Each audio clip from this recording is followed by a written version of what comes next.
In this dynamic big talk, Davon Williams weaves together Shakespearean wisdom, scientific principles, and real world examples to illustrate the importance of embracing change in the corporate world. He challenges business leaders to view disruption as an opportunity for growth and innovation, urging them to make active choices to redefine industry standards. Prepare to be inspired by this compelling call to action for modern business leaders.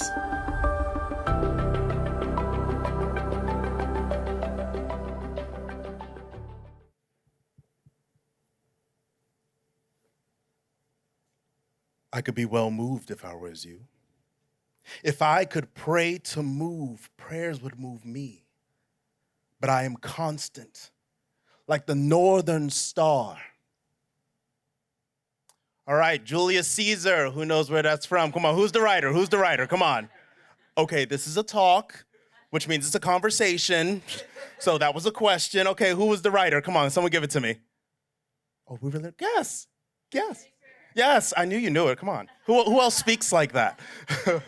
So in Julius Caesar, Caesar says, constant as the northern star. In the moment of that speech, Caesar was met with protests. He was asked, reconsider your choice.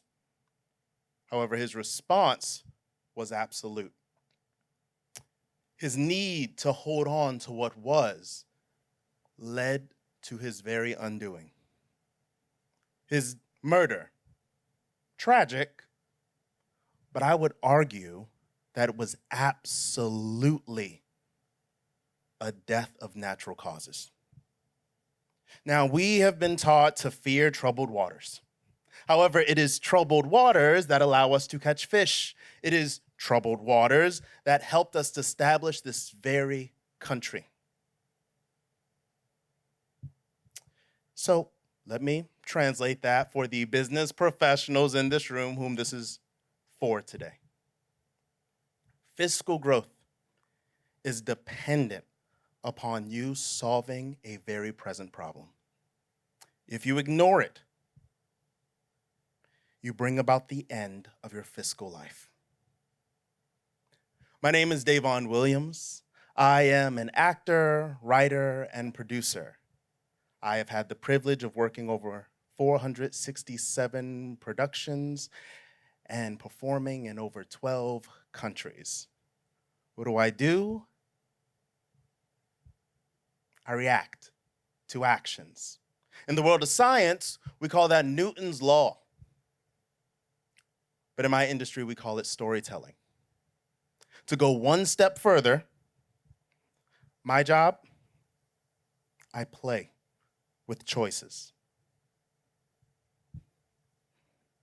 In the corporate world, choices define our character.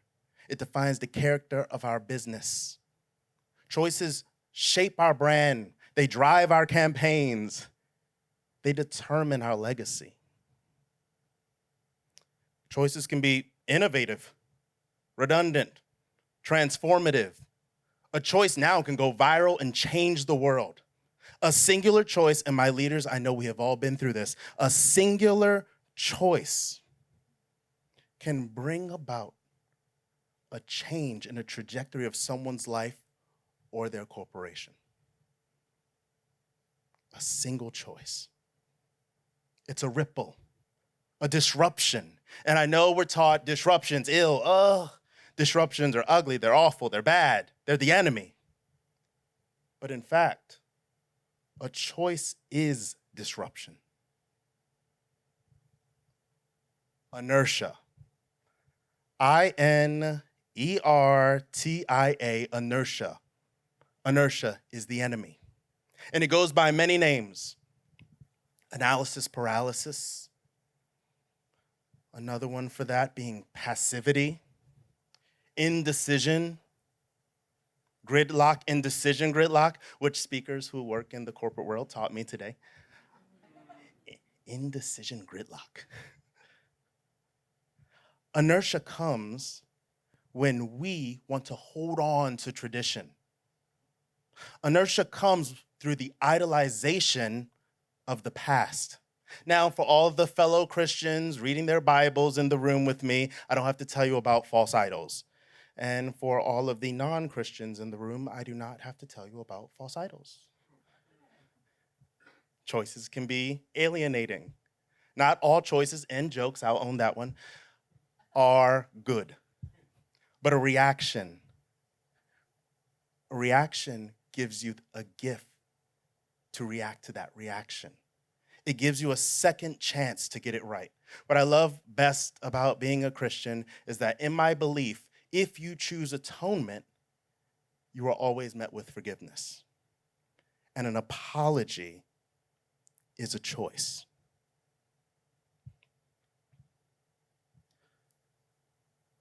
I want to quote a very famous singer, artist, and notoriously late actress named Lauryn Hill.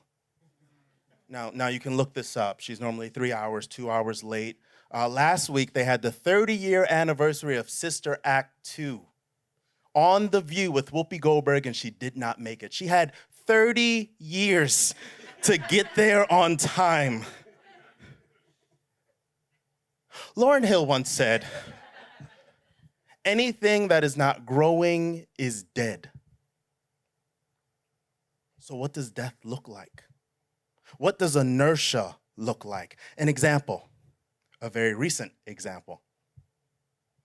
An alma mater, $40 million in debt, faces a very serious and present problem of low enrollment, rising expenses, and an ever-growing deficit. Their choice is to do nothing. Due to their passivity, their inertia, this historic university closes and they lose their accreditation. Rest in peace to my alma mater, the University of the Arts. Another example. In 2020, I moved to New York City. Actually, I want to deal with this really quick. In 2020, I am living in Hong Kong. My agent calls me and goes, "It's time. It's time. We're not going back to LA. We're going to New York. Broadway or bust, baby. What's the worst that could happen?" In 2020. March 2020. I moved to New York in 2020. Amid the pandemic, protest, and civil unrest, long before the 2023 writers' strike and actors' strike, the theater industry was having a reckoning at every level. The working class was tired of commercial producers mishandling funds and bodies. The working class, actors, writers, directors, stage managers took to the streets in protest of inertia. Compelled by their conviction, I joined the March on Broadway to remove one of the most powerful men on Broadway with a history, a pattern of abuse. And we succeeded. Later that year, actors, the working class, once again took to the streets in protest of a touring company that had been stealing wages. They believed they could get away with it, leading to Broadway actors, newcomers, and everyone in between coming together, joining me on a podcast. A bunch of actors looking for alleged embezzlement, accounting. Didn't take one of those classes in acting, but we did it, and we figured it out. That company ended up closing down. Those actors received wages that were stolen from them. Those actors received fiscal relief during the pandemic to continue supporting their families. The very hands needed to keep that company open were the hands that made that company meet its demise. Speak hands for me is the quote that is said right before Julius Caesar meets his end. The working class says it in The Cautionary Tale by William Shakespeare. Now, this entire speech just isn't a warning through cautionary tales. It is also a validation of hope. In a world full of actions and ongoing crises and seemingly random events, we already have the tools we need, which is our choices. Use them to be a leader in your industry. You, all of you have to absolutely, without a doubt, take on the industry standard. And don't, please don't be afraid of protest. It's good. Someone cares enough about what you're doing to engage.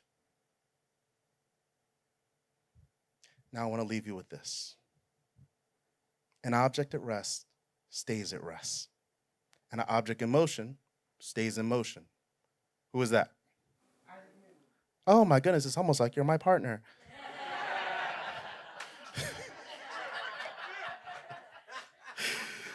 He's heard this so many times. The stars, even the northern star, they move. There is no such thing as constant. There is inertia and there is disruption. So friends, Romans, countrymen, lend me your ears. Disrupt. Thank you.